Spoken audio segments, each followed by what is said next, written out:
Bonjour et bienvenue à Horreur Podcast Québec. Donc aujourd'hui, je continue l'éducation d'horreur à Sébastien. Là, d'ici le temps que l'épisode va sortir, on est encore en mode COVID-19, donc on enregistre à distance. Mais l'épisode va sortir quand il va faire chaud. Fait que je cherchais un film qu'on ressentait la chaleur, puis que c'est vraiment au centre du film. Puis qu'en plus, Seb, ça pourrait l'aider dans comme son développement cinématographique d'horreur. Donc on a choisi le film The Texas Chainsaw Massacre. Donc, l'original de 1974. Seb, t'en as pensé quoi? C'était un film assez marquant. Moi, j'ai trouvé que le vilain, au fond, Leatherface, il est super dynamique. Puis, je l'ai trouvé original, je dois dire. C'est ce qui ressort le plus de ce film-là. Puis, ouais, c'est vrai que je suis d'accord avec toi qu'il y a une méga vibe d'été, là, puisque ça se passe dans une genre de canicule. Il y a l'aspect un peu road trip aussi du film. Donc, ouais, c'est vraiment un bon petit film d'été, je dirais. Ben, Euh, il se passe au Texas, le film, dans le fond, tu sais, ça le dit dans le titre. ouais. Mais ils ont vraiment filmé au Texas. Ils n'ont pas comme filmé dans des studios à Hollywood ou n'importe quoi, là. Mais Puis, c'est vrai qu'il a l'air de faire vraiment chaud parce que dans un des shots de caméra, à un moment donné, tu sais, quand il fait chaud, là, t'as comme l'image que tu vois est un peu ondulée, là, comme mettons au-dessus de ton barbecue, tu sais. Puis il y a ouais, ben, des comme shots les où mirages. ouais, c'est ça. Il y a des shots où on voit cette espèce d'effet-là là, j'imagine qui était très difficilement trichable à l'époque, là. Ben, ouais, exactement. Puis, justement, j'ai regardé une entrevue par rapport à l'acteur qui joue celui qui est dans la famille au final aussi. Ouais. Là, je vais juste le dire là, pour ceux qui n'ont jamais écouté notre podcast. On va spoiler le film. Oui, Mais, en euh, entier. la- exactement. Donc, celui que finalement, il fait de l'autostop, puis qu'il Mhm. il est finalement dans la famille de cannibales, Le ben, frère, là. lui, il était dans une entrevue, puis il disait que justement, ça l'a aidé beaucoup à en faire des shots intéressants parce qu'il n'était pas dans un studio, puis tout était réel, là. Fait que Mhm. quand il se fait frapper, exemple, avec un bâton, tu as l'impression qu'il y a comme de la fumée, ben non, c'est vraiment de la poussière du sol, du OK. Texas, puis l'effet de chaleur, ben tu l'as parce que tu es au Texas, puis il faisait comme 40 degrés, là. Ouais, puis tu sais, quand ils sont dans la van au début, là, les sons, puis tout, puis il a vraiment l'air à faire chaud, là. J'imagine que c'était pas trichable, là. Il devait faire chaud en crème pour vrai, là. En plus, tu sais que tu vois le crew, il devait avoir le crew en plus dans la van, veut pas, il devait avoir au moins un caméraman, là, ce qui fait qu'il y a comme une personne de plus qui s'ajoute au compte, là. Il Ouais, doit faire puis de vraiment chaud. l'équipement. Ben De oui, l'équipement de cinéma aussi, tu sais. ben oui. Mais, tu sais, la pire scène qui était, selon tous les acteurs, c'est la scène du souper Ah final, ouais, dans le fond. parce qu'il Ouais, faisait chaud? ben, c'est que dans le fond, oui, exactement, il faisait chaud dehors. C'est un film vraiment bas budget, là. Fait que là, Seb, Mhm. je vais revenir à la scène, justement, de l'intérieur, pourquoi il était si pire que ça. Parce que, justement, on va y aller avec le budget, là, tant qu'à y être là. Ben, après ça, je vais pouvoir m'exprimer sans me contenir. Fait que tu penses que le budget de ce film-là était de combien? Euh, Écoute, les déguisements, c'est assez. C'est assez simple. Les locations, il n'y a pas des décors à n'en plus finir. Par contre, il y a quand même pas mal de travail dans la maison de la famille de cannibales, au fond. Là. Il y a beaucoup de petits éléments. Il y a le grand-père qui est lourdement maquillé, mais il n'y a pas de vedette dans ce film-là. Mais c'est en 1974. Fait que. Moi, j'ai un feeling comme en bas d'1 million, je dirais. Je vais dire un chiffre au hasard, genre un 500 000. Ouais, quand même bon, mais OK. c'était 300 000. 300 000 quand même, hein? Ouais, puis justement, pourquoi ce film-là est autant marquant dans le monde du cinéma? C'est à cause que, premièrement, le sujet, il était quand même très réaliste, puis c'était rare qu'on avait vu quelque chose comme des maniaques montrés de façon autant réaliste, puis... J'ai une question par rapport à ça. Tu sais, dans ouais, l'introduction, il y a comme oui. un laisser pressentir que c'est un événement réel, au fond, qui est rapporté. Est-ce que c'est vraiment le cas ou romancé à l'os ou c'est purement fictif? C'est inspiré d'un élément réel. OK. Dans le fond, là, tout ce qui est. Quand tu entends les messages radio, le film commence avec un espèce de squelette avec un peu de chair alentour de l'os, là. Puis tu entends un commentateur radio qui parle d'un gars qui pille les tombes. Ouais. Fait que ça, cet élément-là, je me demande même si j'ai pas réussi à retrouver, puis j'ai essayé de retrouver cette information-là, si le footage de radio est quasiment un vrai footage, parce que OK. c'est surtout là-dessus que ça se base. Ça OK, serait The OK. Butcher of Plainfield. Ça, OK. c'est le nom que les médias y ont donné. C'était un gars que, justement, il sortait des tombes, des cadavres, puis il réutilisait des morceaux de cadavres et des affaires pour faire des espèces de justement, comme il y a dans la maison, des cannibales. Faire OK, fait des qu'il espèces de... il exhumait pour faire des genres de, je vais dire, un totem ou des genres de Ouais. décoration d'intérieur, je vais dire, là. C'est ça, exactement. Lui, son Ikea, c'était le cimetière. OK. Fait que c'est ça, là. Aïe, aïe, En ce aïe. moment, Ikea est fermé, ça peut donner de l'inspiration à des gens, là. Mais, Faudrait pas, mais mais c'est ça. Fait que dans le fond, c'était exactement sur ce fait-là. Mais Leatherface, puis le niveau cannibalisme, c'est plus ça, c'est plus inspiré roman. de ce que lui. Ouais, romancé de ce que l'humain pourrait faire. OK. Fait Mais c'est que ça, pour en cette espèce. revenir à ton budget, petite Oui, parenthèse. c'est ça, ben l'espèce de film qui est un peu cinéma vérité, un peu fait réaliste, Mhm. ben, puis c'était un des premiers films qui a aidé à me propulser beaucoup de réalisateurs, tu sais, comme j'en ai déjà parlé, un moment donné, je parlais de Bruce Campbell dans l'entrevue, ben, Ouais. quand il a vu Texas Chainsaw Massacre, ça lui a donné, ça lui a comme fait réaliser, hey, je peux faire des films moi aussi, tu sais. OK. Ça fait que ça a comme lancé, ça a comme joué dans l'imaginaire de plusieurs réalisateurs. En même titre qu'exemple Star Wars, a poussé d'autres réalisateurs à faire de la science-fiction puis à se dire oh c'est possible ou des choses comme ça ou genre à l'inverse encore plus si on retourne plus loin quand George Lucas a vu 2001 Odyssée de l'espace il s'est dit je peux faire Star Wars mais Texas Chainsaw Massacre pourquoi il est autant important que ça c'est parce que il y avait un bas budget c'était super réaliste il y avait une réaction de l'audience d'incroyable puis le film a quand même très rentabilisé son argent il a fait 30 millions Oh, fait wow. que C'est un bon facteur, ça. ben oui, il a fait 100 fois son budget, là. Fait que, tu sais, il a quand même été très, très rentable. Fait que ça a poussé plusieurs gens qui se disaient que c'était inaccessible de faire de l'horreur à vouloir en faire. Puis son aspect marquant, tu disais, c'est vraiment l'aspect genre bibliographique ou c'est plus l'aspect. J'imagine qu'on n'a pas, à ce moment-là, en 1974, on avait-tu repoussé les limites de l'horreur là-dedans en termes de maquillage ou c'est plus en termes de thématique où on est allé chercher plus de. On a poussé plus loin? C'est plus en termes de thématique Ok. parce que la majorité tu as sûrement remarqué, du gore est un peu caché. Ouais. Tu sais, ça, c'était l'intention de Toby Hooper, le réalisateur. Il essayait d'avoir, encore une fois, ça joue souvent, là, la censure, puis d'avoir une cote qui était pour plus grand public. Il a essayé de comme cacher un peu le gore, puis ça a fait l'effet inverse. C'était quasiment plus terrifiant pour le monde. Fait que, Ben finalement, oui, c'est un parce peu qu'il plus y a, grand il y public. a- il y a quand même des événements assez forts. Là. Moi, je pense au pic de Boucher. Là, comme j'ai eu un bon Oh, wark, man! Tu Ouais, sais, ouais. c'est violent, là, qu'est-ce qu'il fait à la fille. Puis ça, cet aspect-là, à mes yeux, ben, je suis sûr qu'en plus, on n'est pas en 1974, mais à mes yeux, le pic de Boucher est vachement plus violent puis graphique que le fait de découper quelqu'un avec une chainsaw. Ouais, Peut-être ouais, qu'on ben, est plus habitué à avoir ce genre de kill-là, mettons, à TV ou dans le cinéma, là, mais le pic de Boucher, je l'ai trouvé ça quelque chose. aussi, la Chansa, tu sais, c'était plus nouveau. Le réalisme derrière ça, c'était nouveau. Faut dire que, tu sais, au niveau horreur, on avait quand même été déjà servi. Là, il y a juste un an avant, il y avait eu The Exorcist. OK, OK. Fait que l'horreur était déjà là. OK. Mais qu'est-ce qui était différent? C'était justement le côté réaliste de la chose, filmé un peu comme quasiment caméra à la main, mais ça se faisait pas à cette époque-là parce que t'avais pas à part un Super 8, même là, je pense que c'était pas encore inventé. Là. Fait que OK. mais l'aspect comme de proximité, puis l'horreur un peu d'être proche d'une famille de maniaques comme ça, c'était. Puis aussi, on voit plusieurs tropes, là, je sais pas comment dire. Comment tu dirais trope en français? Trope? Ouais, ben Décris-moi ce que c'est. Ben, des tropes, c'est comme des choses déjà installées dans un genre. Tu sais, comme parce que là où je veux en venir, c'est les tropes du slasher reviennent. Dans le fond, t'as OK. des kills, tu sais, un par un se font tuer, puis ça, c'est comme ça appartient au slasher, mais tu sais, slasher, c'était pas encore un genre défini, là. Pas avant OK, Halloween, OK. puis même après Halloween. Fait que, tu sais, c'était comme un précurseur d'un style qui est le slasher pas mal, là. T'as un tueur principal au début, tu penses que c'est juste Leatherface, puis après ça, tu sais, il tue un Finalement, il par y a un un ses victimes. duo. Ouais. Hein?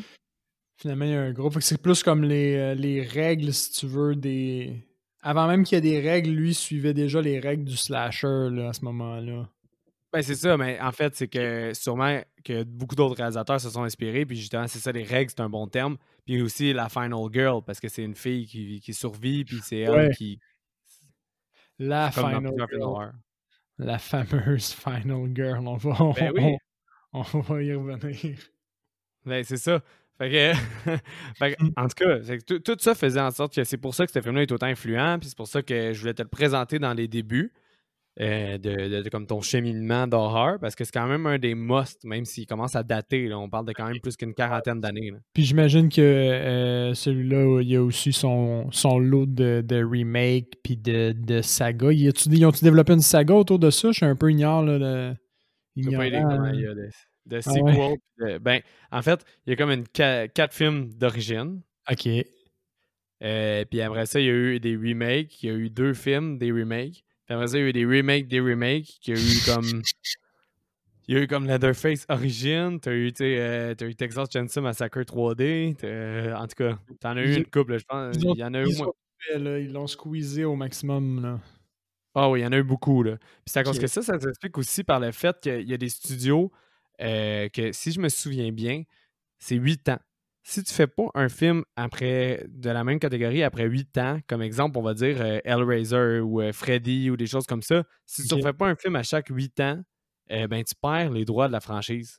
Ah, ça peut-tu expliquer pourquoi on a une vague justement de remakes récemment de films, je vais dire, plus populaires, grand public de quand on était plus jeune? Ça peut-tu être une explication pour ça?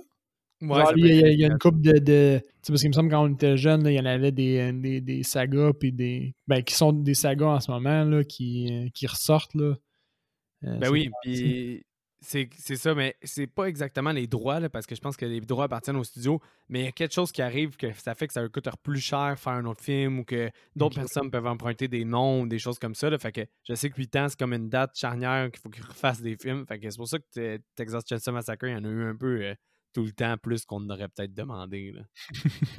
Mais tout ça pour dire Puis que le là, on a vilain, fait c'est tout le temps le Leatherface, mettons? Oui, Leatherface, c'est pas mal dans tous les films. Mais souvent, c'est une famille, mais Leatherface, c'est comme la star de Ouais. Texas Chainsaw Je l'ai Massacre. trouvé comme, je vais dire, aimable, dans le sens où honnêtement, je pense que je me suis plus attaché au vilain au travers de Letterface, au fond, qu'aux autres personnages dans ce film-là. Attaché, je veux dire, tu sais, on s'entend, c'est un tueur, là, mais je veux dire, Ouais. c'est le personnage, je trouve, qui a le caractère le plus intéressant à voir, même s'il dit pas un foutu mot, là, au final, là, euh, que les autres. Je sais pas si t'es Ben, d'accord. oui, puis je pense que ça peut s'expliquer par le fait de comment l'acteur a voulu personnifier le personnage. Ouais. Dans le fond, je sais pas si t'as-tu été lire un peu alentour du film ou pas vraiment? Non, comme je dis, je sais pas si je l'ai déjà dit, mais tu sais, moi, j'essaie tout le temps d'en lire le moins possible, en guillemets, justement, pour qu'on ait droit à une belle conversation. Fait que non, je suis pas allé lire sur l'acteur ni sur le personnage en tant que tel. Ben, c'est ça, exact. Fait que là, lui, dans le fond, l'acteur, comment avec Toby Hooper, il a comme demandé sa permission, puis il voyait un peu comme s'il allait jouer l'acteur avec des traits plus handicapés mentaux. Ouais. Fait que dans le fond, là, il a été dans une école spéciale pour des gens handicapés, puis Mhm. il a vraiment étudié des mimiques, puis des choses comme ça, des gens qui étaient à cette école-là, pour les transmettre à son personnage. Puis supposément qu'il y a des gens comme dans l'entourage des personnes avec des problèmes de santé mentale, puis des choses comme ça, ils se sont fait questionner sur la performance du gars, puis ils ont dit que c'était vraiment comme quand même accurate. T'sais, oui, exagéré parce que le gars, il faut que ça soit un tueur, mais dans Ouais, ouais. certaines mimiques, dans certaines façons, c'est quand même accurate. Mais c'est vrai que ça se ressent, là, tu sais. Et vu qu'il parle pas, il fait juste des bruits, puis tu sais, il fait des affaires qui ont pas nécessairement de sens. Il a l'air à prendre plaisir à des activités qui font pas de sens non plus, là, mais tu sais, il a pas l'air de se rendre compte qu'il fait du mal du tout. Non, Euh, c'est ça. Tandis que même déjà son frère, il a l'air d'avoir vraiment plus une notion du bien et du mal là, à travers de tout ça, L'autostoppeur, ça? comparé à lui. Ouais. Ouais, moi, je Donc, suis c'est d'accord. son frère. Ben, on pense que c'est son frère, là. Ouais, mais c'est ça, c'est un peu C'est spécial, leur clairement. relation, là. Mais pour revenir à tout ça, qu'on parlait de l'aspect de la chaleur, pour Mhm. revenir à notre thématique d'été un peu, euh, puis justement, la cause du budget était présente, fait qu'ils ont dû filmer le plus rapidement possible la scène du souper. OK. Fait que là, ils ont comme filmé en 36 heures, toutes d'affilée, les OK. scènes, mais par souci du détail, tu sais, ils mangent toutes des saucisses, Ouais. mais c'était des vraies saucisses. Puis, tu OK. sais, aussi, ben, les squelettes, ça coûte moins cher des vrais squelettes de poulet, des vrais squelettes d'animaux que d'en faire des faux. OK. Fait que là, t'as plein de squelettes de vraies affaires avec des têtes de poules décomposées, puis des affaires de même qui traînaient dans la pièce. Les saucisses, par souci du détail, il fallait pas qu'ils bougent parce que si tu refilmes dans 5 heures, ben, il faut que ça soit la même saucisse parce que sinon, le monde va voir qu'il y a comme il y Ouf. a la moitié de la bouchée de prix. Fait que les saucisses décomposaient. Il faisait comme Ouais. 40 degrés dehors. Les portes étaient toutes fermées. Tu ajoutais de l'éclairage qui faisait de la chaleur. Tout décomposé à l'intérieur. À ce qui paraît, la puanteur, là, tous les acteurs le disent, la puanteur était atroce. Là. Mais ça doit rajouter une couche au jeu d'acteur parce que, je veux dire, déjà, juste la première fois qu'ils rentrent dans la maison, quand tu vois toutes les têtes puis tout, là, ben, quand la deuxième fille, la première fille rentre dans la maison, là, puis qu'elle tombe sur justement les ossements de poulet, puis les plumes à terre, puis tout, là. Moi, la première fois qui m'est venue à l'esprit, c'est ça doit sentir la marde dans cette, Ben, c'est ça. dans cette place-là. Puis ça, même elle, je serais. Elle, comme on dirait qu'elle s'enfarge, on va y revenir, mais j'en parle tout de suite. Elle s'enfarge, puis elle reste là, puis elle crie. Mon réflexe, mais ça aurait été de crisser le camp, je m'excuse, mais comme en plus avec l'odeur qui devait être nauséabonde dans la réalité, puis pour son jeu, ouais, ça devait être quand même des conditions réalistes, je veux dire. Mais je sais pas pourquoi tu t'excuses parce que je pense que la réaction de la majorité du monde aurait été de colisser son camp de là. Fait que c'est bien correct. Action normale, that's it. Mais ouais, j'aurais plein d'affaires à dire parce que justement, les films qui sont classiques puis cultes comme ça, ben genre, ils ont tout le temps plein d'informations alentour. Fait qu'on va quand même rentrer dans le vif du sujet, puis je vais te laisser parler du film. Puis si j'ai des flashs, ben je reviendrai avec ça. Parfait, super. Fait que, ben, comme j'en ai parlé, l'introduction, on a une espèce de narration qui explique carrément qu'est-ce qui va se passer dans le film, veut pas, ou bon, on laisse prétendre que les événements qu'on est sur le point de voir sont arrivés pour vrai, ce qui est complètement de la fiction. Fait que ça, moi, déjà, les intros comme ça, un peu, je vais dire à la Star Wars, là, mais vous comprenez, comme du lettrage qui passe dans l'écran, puis une narration. Moi, ça m'allume, je trouve ça tout le temps nice. Fait que déjà là, j'étais bien accroché. Dans une bonne zone. Ouais, j'étais dans une bonne zone, j'avais un bon feeling.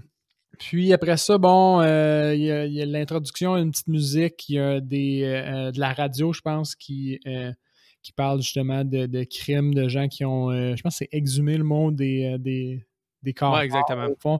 Puis au travers de ça, on a comme des flashs de lumière de corps morts décomposés qui sont vraiment vachement dégueulasses. Mais là, je te ferais une petite parenthèse sur le son. Quand tu vois Ouais. les images des cadavres, est-ce que ça t'a marqué ça ou pas vraiment? Ben, c'est pas des enregistrements de radio par-dessus? Ah non, c'est un Non, autre. mais l'espèce de tu sais, ça dit quelque chose? Ben, c'est pas le bruit de la chainsaw, c'est ça? Non, c'est un bruit de photo. Mais ce bruit-là a tellement été iconique, là, je te dis, je pense que c'est un des seuls éléments, autres que Letterface, qui revient dans presque chacun des films de la saga. Ben, de la Comme saga. Là. le bruit de. Faut voir que j'aille le réécouter. Honnêtement, ça m'a vraiment pas marqué le bruit au début. C'est quoi? C'est un bruit d'appareil photo qui recharge? Ben, un bruit comme de flash, mais OK. vintage. Puis ce son-là, là, c'est une signature de Texas Chainsaw Massacre. Ah, ben, je vais aller regarder. Je vais retourner regarder pour être certain de comprendre l'élément, si tu veux, marquant, parce que moi, ça c'est vraiment pas venu me chercher celui-là. OK. Moi, ce qui est venu me chercher, en fait, au travers du film, c'est tout le temps, il y a tout le temps un bruit constant de, je vais dire tondeuse à gazon, là, mais en réalité, c'est un moteur ou une génératrice ou carrément la chainsaw du vilain, là.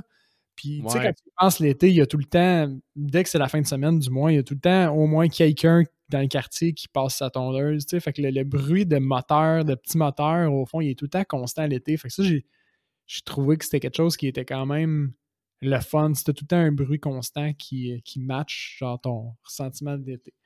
Mais aussi, il est un peu quasiment envahissant parce que dès qu'il y a ce son-là, justement, ils font passer comme avant le jeu des acteurs quasiment, là. Oui, c'est vrai que c'est presque agressant. C'est marquant, c'est bien, mais c'est presque agressant. Ouais, fait que continue, là, tu vois le cadavre, ça parle des trucs à radio pis tout ça. Fait que là, après ça, je pense qu'on s'en va vers le groupe de jeunes. Ouais, fait qu'on est introduit à un groupe de jeunes, effectivement, qui sont dans une van, qui ont l'air à être en road trip. Bon, à ce moment-là, ils s'arrêtent, puis il y en a un qui est en chaise roulante, qui doit aller pisser, donc on met les rampes, il sort pour aller pisser, puis il y a une grosse vanne qui passe, il y a un gros coup de vent, puis lui, ça le propulse dans un ravin. Ouais.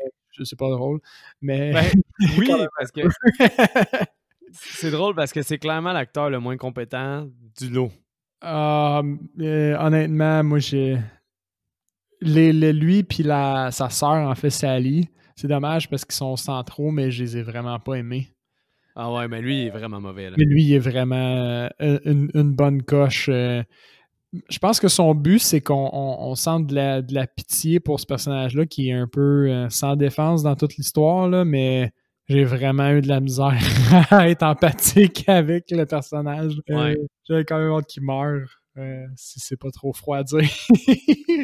Non, mais les films d'horreur, c'est de même, là. Tu peux vouch pour la mort de quelqu'un, puis c'est socially accepted. Bref, tu comprends qu'il fait très chaud dans leur van. Puis bon, ils sont de passage dans une ville, puis comme ils ont vent qu'il y a des corps puis des tombes qui sont pillées, ils s'arrêtent à côté d'un cimetière. Juste pour vérifier que je pense que c'est leur grand-père qui est enterré là et s'est pas fait piller. Ouais. Puis à ce moment-là, on voit un personnage qui est un Soulon, tu sais, qui est couché à l'envers sur un tire qui leur parle comme quoi I've seen things, man. Tu sais, la fameuse le fameux sans-abri, tu sais, qui a tout vu puis qui voit ce que les autres voient pas, là, comme critique un peu. Là. Le fameux redneck qui t'avertit qu'il va y avoir du danger. Ouais. Ça, c'est une trope de film d'horreur aussi, là. Mm-hmm. Donc déjà, c'est nice. C'est à peu près le seul élément, je trouvais, qui était super pertinent de ce bout de scène-là. Après ça, tu sais, je pense qu'ils sont dans la van, puis il y a une des filles qui regarde son horoscope. Fait que là, encore une fois, il y a comme un élément de destinée, de pressenti de danger, puis de mort, là. Ouais.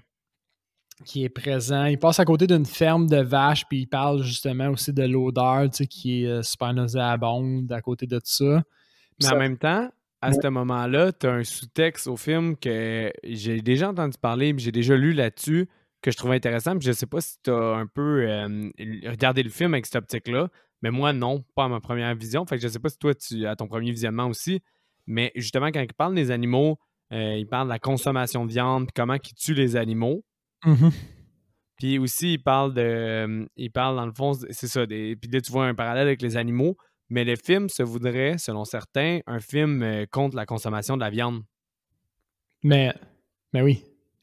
Ben c'est ça, à cause de, tu sais, aussi après ça, la majorité des protagonistes ou des personnages sont traités comme du bétail. Mm-hmm. Fait que ça serait vraiment un film qui montrait que comme, genre là, vous trouvez ça wrong parce que c'est des humains, mais en réalité, les animaux sont traités de la même façon. Ils sont mis sur des pics vivants des fois, puis ils se font couper pour leur viande, etc. Fait que c'est, tu sais, puis les rednecks, au final, qui sont comme la famille de cannibales, ben c'est nous, les consommateurs de viande, mettons. Ouais, mais j'avoue que j'avais vu le sous-texte. Je suis content que tu l'apportes parce que je sais pas si je l'aurais apporté autrement, mais ouais, tu sais, dès le début, là, il parle qu'il y a un oncle, tu sais, qui était abatteur, puis le hitchhiker, au fond, qui vont ramasser, comme dans la scène où on s'en allait parler. Lui aussi, il parle tu sais, de tuer les animaux. Il parle que le grand-père, c'était le meilleur pour tuer les animaux quand il faisait ça avec le marteau, puis tout, tu sais. Au final, je pense qu'il y a un ou deux personnages qui se font tuer à coups de marteau, tu sais, ou qui se font au moins attaquer à coups de marteau. Au moins deux.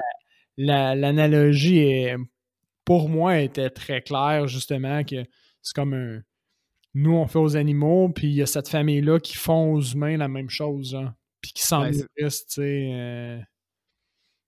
Ben, c'est bon que tu aies remarqué ça, tu sais, parce que moi, quand je l'ai écouté, j'étais très jeune, comme tous les films d'horreur que j'ai écoutés, puis j'étais plus à la recherche de gore que d'autres choses. Fait que les sous-textes, je m'en crissais bien, là. Fait que. Mais. Tu veux juste voir des membres revolés, tu veux rien savoir du sous-texte végétarien derrière ou whatever. C'est ça. Mais je suis sûr que toi, ça va peut-être faire en sorte que ce film-là, tu vas plus l'apprécier que moi. Parce que toi, moi, les surprises du premier visionnement sont plus là. Puis en plus, j'avais peut-être pas l'intellect ou comme la conscience de regarder les sous-textes, tu sais. Tandis que toi, oui. Mais non, je l'avais remarqué ce sous-texte-là. Je suis content qu'on en ait parlé. Bon, ben, c'est bon. Puis ça nous fait faire une transition vers justement le hitchhiker qui ramasse C'est ça. Fait que, il ramasse quelqu'un qui fait du pouce au fond sur le bord de la route. Puis là, la seconde qu'il rentre, il est même pas rentré encore. Puis tu sais qu'il est bizarre, là, il est weird en crime. Fait que c'est ça. Fait que là, il parle. C'est justement dans cette scène-là où il parle justement que. Ils tuent des vaches, puis comment est-ce qu'on tue les vaches, puis qu'est-ce qu'ils font avec les restants, etc., etc. Ils ont une conversation qui finit par juste... comment dire? Il y a juste Franklin, qui est la personne qui est en chaise roulante, qui a l'air d'aimer cette conversation-là. Tout le monde autour est comme vraiment dégoûté par la conversation, fait qu'il finit par arrêter. Un moment donné, c'est juste après ça où je pense que Franklin, il sort son couteau, puis il joue avec son couteau, puis le gars, il vole des mains, puis il sauve la main. Ouais. Ça, j'ai trouvé ça gross, gratuit, puis j'ai rien compris pourquoi il aurait fait ça. Ben, c'est tellement bien fait, comment qu'il s'accoupe, qu'on dirait qu'il s'accoupe quasiment pour vrai. Ouais, mais moi, j'ai grincé des dents. Qu'est-ce qui est coupage comme ça, là, une lame directement sur la peau, ça me fait... Ça vient me chercher. Fait que ça vient me chercher. Puis j'ai aimé aussi qu'un petit peu plus tard, là, Franklin, il demande à un de ses amis, tu sais, ça prend quand même faut qu'il te manque une bonne coche ou ça prend quand même du courage, tu sais, pour te couper toi-même comme lui a fait, tu sais. Ça témoigne de quelque chose qui te manque ou quelque chose que tu as de plus que les autres, on sait pas, là, à ce moment-là. Ben, ça, j'ai trouvé ça intéressant comme ben, clairement, là. Ben oui, puis je suis d'accord avec toi. Puis aussi que je sais pas si t'as remarqué dans ces scènes-là, là, je trouve que pour comme compenser pour le manque de budget, on dirait qu'ils essaient souvent de faire des plans différents. Ça fait que c'est quand même intéressant. Là. C'est dans ce genre de cinéma-là où tu vois que pour pallier à leur budget, ils essayent plein de choses, ben c'est le fun à regarder un peu quand même. Ouais, exact. Bon, par la suite,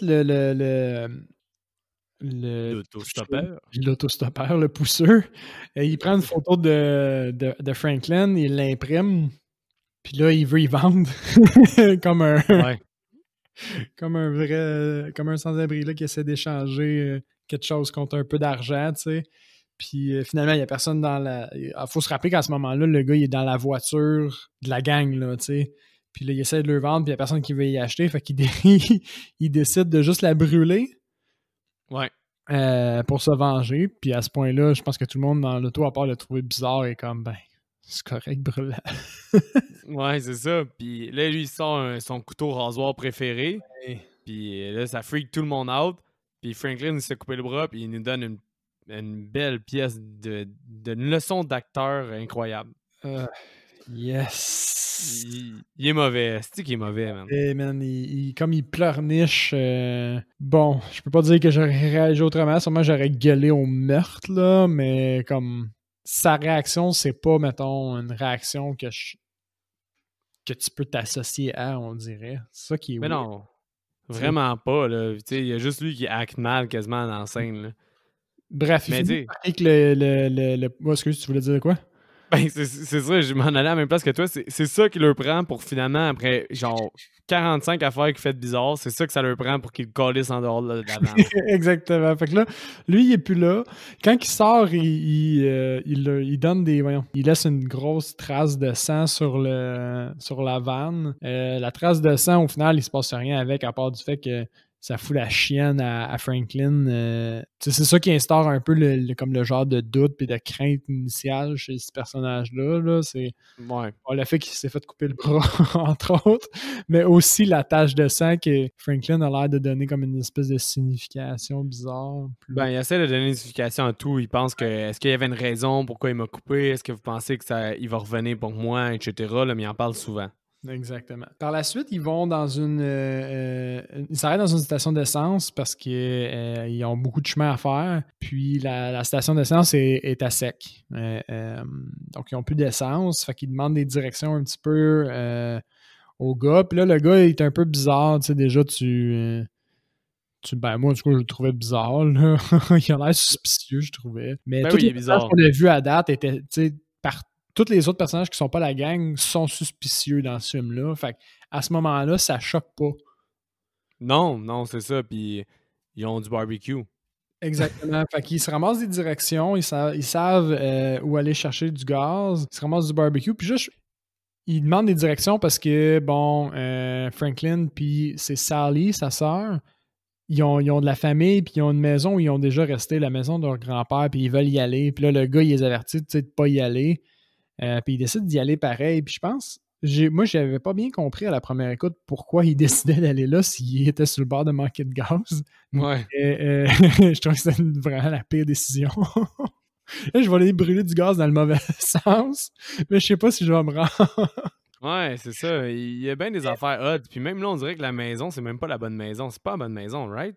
Je sais pas. Ben oui, parce qu'elle reconnaît le papier peint, Sally. Ah oui, c'est vrai. Mais ce que j'ai réalisé à la deuxième écoute, qui était vraiment pas clair au final, c'est qu'ils ont juste pas assez d'essence pour se rendre à l'autre station. Fait qu'ils doivent attendre que lui se ravitaille. Ben c'est ça, exactement. Mais moi, je pensais Vraiment que pas clair. t'as raison que vu qu'elle reconnaît le papier peint, ils sont à bon endroit, mais vu qu'ils ont plus d'essence, moi, dans ma tête, c'est arrêté là par défaut parce que c'est une vraie dompe, là. Non, mais c'est vrai, ils peuvent. Qui c'est qui veut aller chiller dans une maison abandonnée de même? Tu sais, comme qui va aller faire un week-end là, quand il y a juste genre. C'est l'enfer, là. C'est Non, une c'est ça. maison abandonnée, là. C'est une crack house. C'est clairement pas leur destination, là. Ben, dans le film, oui. Pour vrai? Mais non, Ben, c'est un stop. C'est justement, c'est à cause qu'ils n'ont pas de gaz. Mais tu vois comment c'est pas clair? ben c'est ça. Ouais. T'as raison.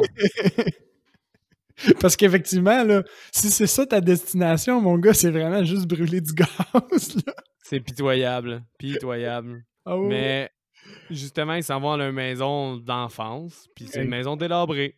Exactement. Bon, puis là, ce qui arrive, c'est que tout le monde part un peu de son bar à avoir du fun. Donc, tu sais, ils sont 5 dans la voiture. Donc, il y a Franklin qui est tout seul. Il y a Sally puis son chum, que c'est Jerry, je pense son nom. Puis il y a Kirk et Pam, qui sont vraisemblablement des amis des deux autres. Fait que là, ce qui arrive en réalité, c'est que Franklin se fait laisser seul. Comme, je trouverais ça comme con, là, tu sais, il laisse le gars en chaise roulante qui peut pas se déplacer dans la maison délabrée puis dans l'herbe haute tout seul, genre. Je trouverais ça tellement selfish. Tu sais, je veux Mais en bien même croire temps, genre, il peut pas se déplacer, même dans l'herbe. Point. tu peux-tu leur en vouloir? Genre, il est tellement lourd. Ouais. Pour vrai. Genre, je sais que c'est triste, là, mais genre, est-ce qu'il est lourd, pareil, comme personnage? Ouais, non, je comprends leur motif. Je trouve ça, je trouve ça juste poche qu'il l'ait fait. Bref, dans cette scène-là, à part, bon, on voit un peu plus la crainte de Franklin d'être tout seul, puis son mauvais jeu d'acteur. Le nombre de bruits, de personnages qui font des bruits de pète avec leur bouche dans ce film-là est incroyable, hein? Ouais, quand même. Puis surtout dans cette scène-là, là. Mais dans cette scène-là, mais même l'autre, là, le frère du vilain, le pousseux, là, il le fait comme à plusieurs reprises, juste s'exprimer avec des bruits de pète. Ouais, c'est vrai. Puis, en tout cas, ça c'est un des éléments qui m'a fait décrocher un peu. J'étais comme, ouf. Mais le pousseux, qu'est-ce qui est drôle, là, c'est qu'il a comme été par hasard à l'audition pour le rôle, là. Puis, genre, quand il a lu que les directions ou comment l'acteur était, il était genre, Chris, c'est mon neveu, ça. Fait qu'il a imité son neveu. qui avait comme des problèmes de santé mentaux aussi, puis qui était un peu extrême dans sa façon d'agir, puis il a eu le rôle à cause de ça. Mais j'avoue que la grosse différence, c'est que ce personnage-là a clairement un retard quelconque, tu sais. Ben, c'est toute une famille qui a un retard. Là. Ça, il y a clairement un petit quelque chose, right? Mais Franklin, il a juste pas d'excuses. Non, vraiment pas. Probablement, il a juste pas d'excuses à part être solitaire et immature puis faire des bruits de pète. Mais c'est ça. Puis là, après ça, t'as le couple qui voulait aller se baigner ou quelque chose comme ça, qui entendent une génératrice, fait qu'ils se disent « Oh fuck, il y a du gaz, fait qu'on va aller à cette maison-là voisine. » Exactement. Fait que là, ils vont cogner à la maison voisine, trouvent une dent à terre, puis il fait une mauvaise joke à sa blonde, tu sais, puis il met une dent dans sa main, ce qui est vraiment... Juste, il a touché avec ses mains, c'est vraiment gros. Ouais. Fait qu'à ce moment-là, elle est comme fâchée, puis elle s'éloigne, puis lui, il réussit à rentrer dans la maison. Puis là, j'ai vraiment été surpris par la vitesse à laquelle tout se passe à ce moment-là. Hein? Oui, hein, cette scène-là est assez efficace. Mais c'est hot, parce que là, il rentre, il crie pour savoir s'il y a quelqu'un dans la maison. Tu sais, lui, il n'a pas de mauvaise intention. Puis à la seconde, je pense, où il est à l'intérieur d'un mètre du cadre de porte, on entend des petits bruits de cochon. Puis le vilain, il sort de nulle part. Il l'assomme avec un marteau. Puis il traîne, puis man, il claque la porte. C'est une genre de porte coulissante, tu sais. Il claque la porte, puis fini Kirk. Ouais, puis... Clac! Mais c'est ça, ça va super rapidement. Ah ouais. Puis c'est ça, je me souviens même plus où est-ce que je voulais en aller avec ça. Parce que j'avais quelque chose à dire, mais ouais, continue, Seb. Là, à un moment donné, sa blonde, ce qui arrive, c'est qu'elle trouve que c'est long. Elle décide d'elle aussi rentrer. Mais elle, au lieu d'aller vers la porte, elle tourne dans une pièce, puis là, elle tombe sur un paquet d'ossements, puis elle tombe comme dans plein de plumes d'oiseaux. Puis là, moi, c'est là où, justement, j'ai comme un « Ah, yuck, gross », tu sais. Puis elle reste là, elle panique, puis elle reste là. Ouais. Jusqu'à ce que, il me semble, justement, le vilain, il sorte, puis là, il la pourchasse un peu de la maison. Il finit par l'attraper, puis il la traîne jusque dans son atelier de boucher, puis il la plante sur un sur un pic où on accroche normalement de la viande, là, comme un hors de vache. C'est quand même un épisode gross comme on parle là, mais il la plante, j'imagine, dans la colonne ou je sais pas, là, mais ça, je sais que je l'ai parlé, je l'ai dit 1000 fois, là, mais c'est que j'ai trouvé ça gross. Ben, c'est super efficace aussi, là, puis c'est pas tant graphique, là, c'est dans le remake, ils l'ont fait plus graphique, là, mais c'est quand même, tu sais, c'était super efficace, puis j'imagine pas en 1974, là. Mais c'est vrai que c'est quasiment pire parce que tu le vois pas, parce que tu te demandes, il l'a planté où, comment, ça a fait quoi, tu sais, tu peux juste imaginer la douleur, tu la vois pas, en tout cas, ça fonctionne. Bref, le vilain, Leatherface, à ce moment-là, craint sa chainsaw, puis découpe Kirk direct devant la face de sa bien-aimée, là, à ce moment-là, qui est toujours vivante, puis qui est accrochée. Ce qui est assez horrifique quand tu y penses comme idée. Ouais, c'est quand même cruel. Ouais, il l'a pas assommé pour qu'elle soit comme dans la lune. Là. Il s'en fiche totalement. Là. Pour lui, c'est pas un être humain avec des sentiments. C'est même pas une pièce de viande vivante là, pour ce personnage-là à ce moment-là. T'sais. Cette scène-là, super hot, super rapide, super efficace. Vraiment le fun. Tu sais, je pense que c'est pas mal dans les kills la meilleure scène. Puis c'est la première. Oui. Fait que... À mon avis, de tout le film, c'est quasiment la meilleure scène. Ben oui. Ouais, c'est la meilleure scène. Ça puis la fin, selon moi. Comme en niveau de comment c'est marquant puis comment c'est iconique, c'est ces deux scènes-là. J'avoue, mais je pense que j'ai préféré celle-là, ce segment-là. Mais là, après, il se passe... Ouais, mais je suis d'accord, puis on s'en reparlera à la fin, justement, pour comparer les deux. Mais je pense que moi aussi, peut-être que j'ai peut-être un peu plus d'intérêt pour elle. Mais après ça, il se passe plein d'affaires des personnages qu'on s'en fout un peu jusqu'à temps que le conducteur, que je me souviens plus de son nom, décide aussi d'aller à la maison. Ouais, c'est ça. Ben, il cherche les deux autres parce qu'ils veulent s'en aller maintenant. Fait que Jerry, il va cogner chez le voisin, puis effectivement, pendant ce temps-là, il y a comme une espèce d'emphase sur le frère et sœur qu'on s'en fiche. Parce que c'est deux mauvais acteurs dans une mauvaise scène où ils essaient de développer quelque chose. Bref, on en a déjà trop parlé. Jerry va cogner chez les voisins. Il se rend compte, il trouve un élément, je pense, de l'autre couple qui dit « Oh shit, ils sont là ». Il rentre. C'est quoi qu'il fait? Ah oui, il va dans la salle de boucherie, puis il entend gratter. Il ouvre le congélateur, puis il voit son ami de fille, au fond, qui est dans le congélateur. Puis je pense que c'est right away, à ce moment-là, il se fait assommer par Leatherface. Ouais, coup de marteau sur la tête. Coup de marteau sur la tête, lui aussi. Tard. Mais la différence, c'est que cette fois-ci, le temps que Leatherface va fermer le congélo, Jerry a disparu parce qu'il le cherche.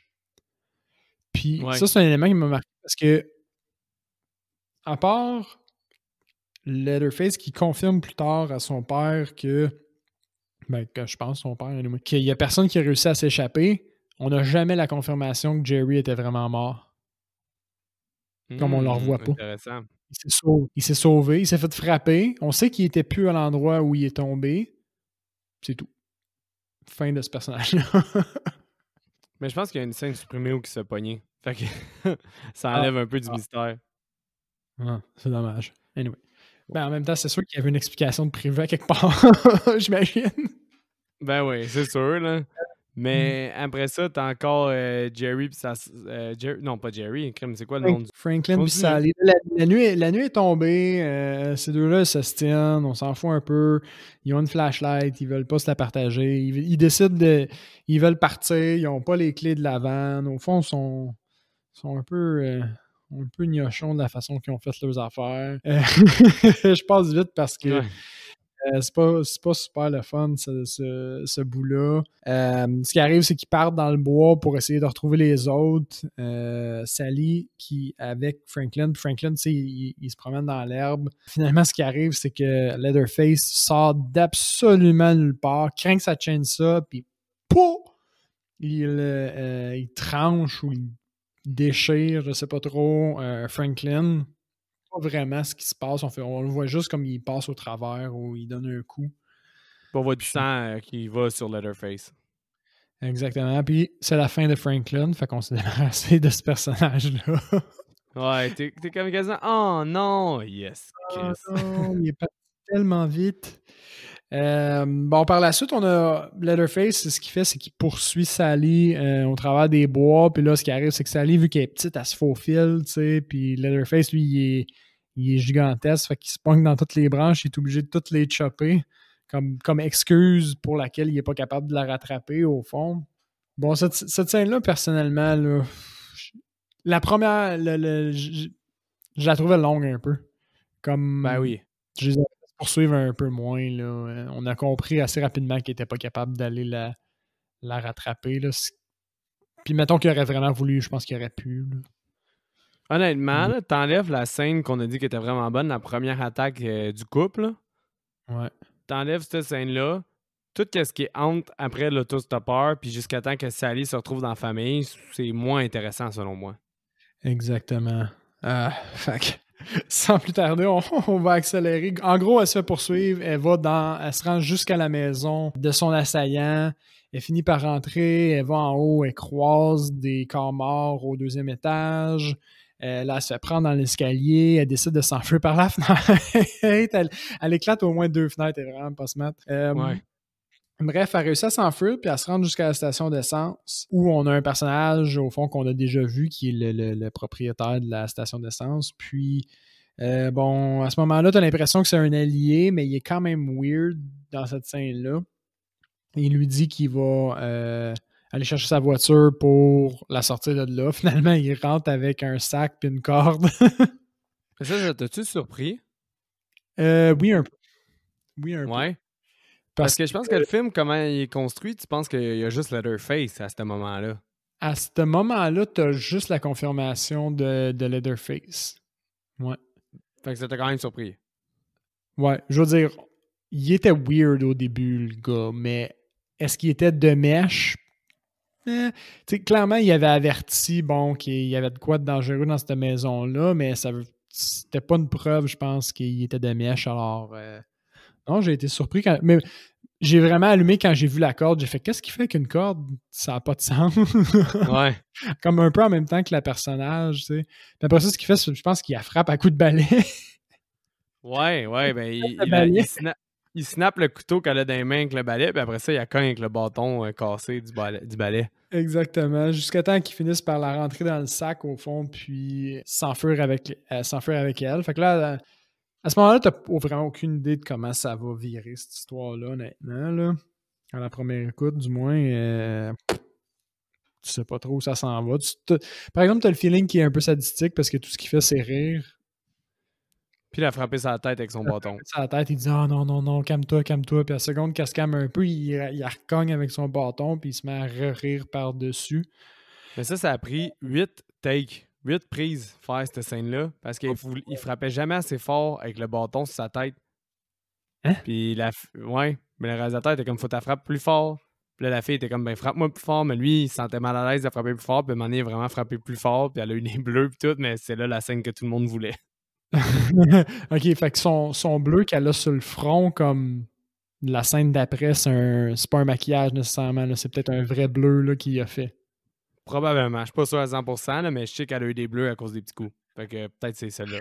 Ok, ok. Parce que moi, j'avais remarqué le bleu sur son front, là, puis j'étais comme, ah, c'est bien pensé Puis parce que c'est fait frapper. ben c'est ça, puis la même affaire, c'est que là, quand ils sont en route, ils croisent l'autostoppeur, puis là, tu vois qu'ils sont de connivence, là. Ouais, oui, qui se connaissent les deux maudits. Ben, c'est Alors, ça, puis t'as la confirmation que c'est lui qui pille les tombes aussi à ce moment-là. ouais, exact. Mais il crisse des coups aussi de bâton, puis ça aussi, c'était une autre affaire d'acteur. Ben que l'acteur, il disait Chris, arrêtez de faire cette prise-là parce que ça me fait mal à la tête, t'as dit. Puis là, genre, Toby Hooper, le réalisateur, était comme ben non, c'est pas si pire. Puis là, il se donnait des petits coups de bâton sur le bras, puis l'acteur était comme non, non, non, mets-toi des coups sur la tête, puis là, il s'est sacré un coup sur la tête, puis il a comme fait ouais, ok, on va essayer d'avoir une meilleure prise. Ouais, mais c'est vrai qu'il se donne hein, avec le coup. Il frappe pas juste le pousseur, là, il frappe aussi Letterface plus loin. En gros, ce que tu ressors de cette prise-là, c'est que c'est lui qui est en charge puis qui est le plus vieux dans cet endroit-là. Parce que c'est lui qui, à chaque fois, c'est lui qui domine les autres. Tu Ouais. vois qu'il a l'air autant fucké que les autres. Là. À peine un peu plus normal, je vais dire, là, mais c'est tout le temps lui, il règne par la terreur au fond dans sa maisonnée. Ouais. Puis justement, là, ils s'en vont tous à la maison où est-ce que la fille, elle a vu les cadavres. Ouais, il retourne à la maison. À ce moment-là, il l'attache après une chaise aussi. Quand il rentre dans la maison, il l'attache après une chaise. Puis là, la chaise, j'ai remarqué qu'elle avait comme déjà des mains dessus d'attacher.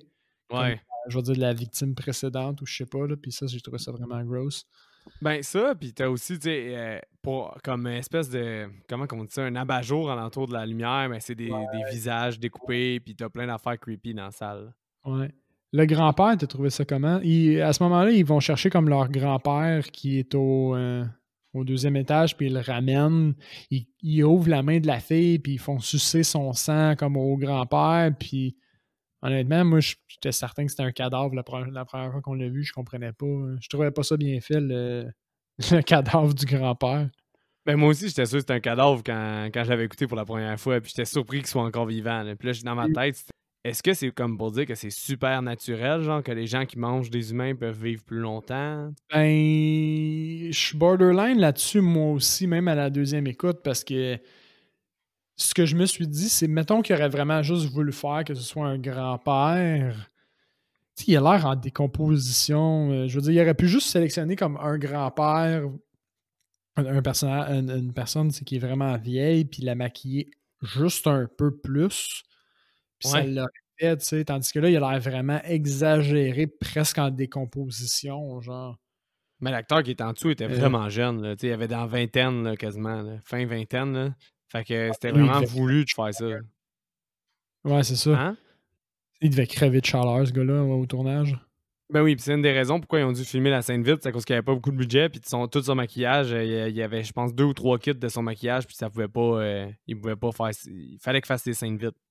Ah, il devait être en train de fondre. Mais je suis Euh, d'accord avec toi, par contre, par rapport à ça, là, c'est vrai que c'est comme un peu weird. Mais ça me turn off pas. OK.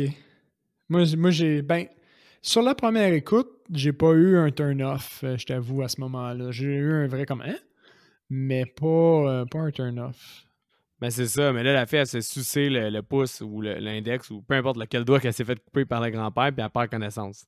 Exact. Puis quand elle se réveille, ils ont installé comme un beau petit souper, elle est installée à la table, il y a de la viande. À ce moment-là, elle se met à crier d'hystérie.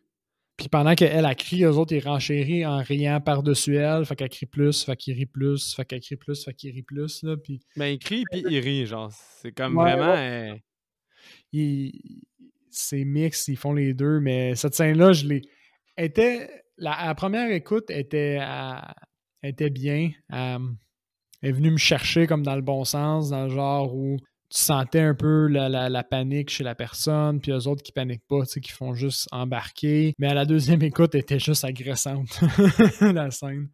Ouais, mais pris hors contexte, c'est agressante. Mais Ouais. moi aussi, je me souviens qu'un des affaires que je reproche à cette série-là, c'est que souvent, ça crie beaucoup, puis c'est un peu intense. Mais celle-là, honnêtement, ayant pas aimé tant la moitié du film, Ouais. j'étais quand même content de cette scène-là, puis je la trouvais bonne. Mais ouais. Tu vois, moi, ce que je retiens de la deuxième moitié du film, c'est qu'il crie. C'est le moment où la fille, elle se met à crier, puis elle crie vraiment tout le long. Comme ça m'a marqué de ce film-là. La fille, elle crie tout le long. C'est Mais comme tu sais, ça. la fin est vraiment cauchemardesque. Tu sais, t'as le petit vieux qui suce le doigt, puis elle se fait pogner par du monde. Tout le monde lui touche le visage tout le temps. Ça zoome sur ses yeux, tout le monde crie. C'est comme Ouais. vraiment cacophonique. Puis là, après ça, ils veulent que le grand-père la tue. Là, puis là, Ouais, ça commence. justement, parce que le grand-père, c'est le meilleur abatteur de vaches. Fait que là, ils se disent qu'il faut, vu que c'est le grand-père, c'est le meilleur, faut qu'il abatte un animal. Fait que là, il donne un marteau, puis tu sais, le grand-père, il est pas capable de tenir le marteau. Là, il fait juste tout le temps l'échapper jusqu'à temps. Je pense qu'il la blesse, là, mais. Ben, parce que le Leatherface, il donne des coups avec le grand-père parce qu'il l'aide dans son mouvement. Ouais, c'est ça. Fait que toute cette scène-là est comme surréaliste. Là. T'es comme, wow. Ils sont vraiment comme déconnectés solides, eux autres. Là. Ben oui. Bref, elle en profite pour s'enfuir, par exemple, à ce moment-là, ce qui est un élément important. Puis quand elle fracasse la fenêtre pour la deuxième fois, Ben, c'est la fenêtre du bas, là. c'est la fenêtre du bas, c'est moins pire. Elle réussit à s'enfuir, puis elle réussit à se rendre jusqu'à la route, cette fois-là. Ben là, c'est à cause que c'est rendu le jour. Puis qu'est-ce que je trouve intéressant, pour vrai, c'est que la scène est tellement efficace, puis t'es tellement comme un peu en immersion devant la cacophonie de genre la petite famille de fous, que quand elle défonce, c'est rendu le jour, puis on dirait que t'étais la nuit, ça faisait genre une journée, là. Mais j'avoue que ça, j'étais surpris justement quand ils ont défoncé la vitre puis que c'était le jour, mais j'étais pas. Mon cerveau, il a pas fait comme Ah, c'est pas possible. Non, c'est ça. J'ai pas vu comme un cheat, j'ai vraiment fait comme Oh, OK. Il s'en est passé des affaires. Puis en plus, elle est inconsciente pendant une certaine période de temps dans ce moment-là, fait que c'est plausible. Exact. Moi, j'ai aimé ça. Ouais. Fait à partir de ce moment-là, en fait, à partir du moment où elle brise la fenêtre, on est dans la scène finale qui est vraiment réussie. Fait qu'elle a réussi à se rendre jusqu'à la route. À ce moment-là, il y a le pousseur qui la suit, bon, puis il est clairement capable de la rattraper, tu sais, mais il fait juste niaiser avec elle. Puis au moment où il arrive... Oui, vas-y, excuse. Il coupe le dos avec son rasoir. Ouais, c'est ça. Il donne des coups de lame, puis il la coupe, mais il la laisse continuer un peu. Pendant ce temps-là, tu as Leatherface, il me semble qu'il court avec la chainsaw un peu en retard. Au moment où ils sortent de la propriété pour être sur la route, il y a un camion qui est sur la route puis qui n'a pas le temps de s'arrêter, puis qui frappe le pousseur puis qui l'écrase. Ça, j'étais surpris. Ouais. Parce qu'à ce moment-là, on n'a pas eu beaucoup d'effets spéciaux, justement, avec, je vais dire, des mannequins qui explosent puis de la chair qui revole. Puis là, tu as droit à ça. Ça, pis t'as pas eu beaucoup de mouvements sur ces routes-là qui t'indiquent que c'est une route temps passante. Exactement. Mais ça j'ai trouvé ça bien parce que ça cadre. Si t'es dans une route qui a pas beaucoup de trafic, puis t'es un camionneur, tu le sais, ben, tu roules. écrases un petit peu, tu roules un petit peu plus. Ce qui justifie le fait qu'il n'y a pas le temps de s'arrêter là, pour qu'il l'écrase là, à pleine vitesse. Ouais.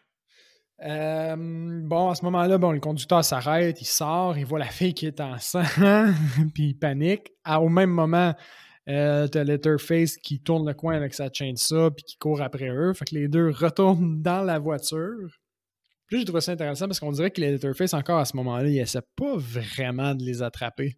il aurait vraiment voulu, tu sais, il aurait été capable, là, je pense, de les pogner avant qu'ils ferment la porte.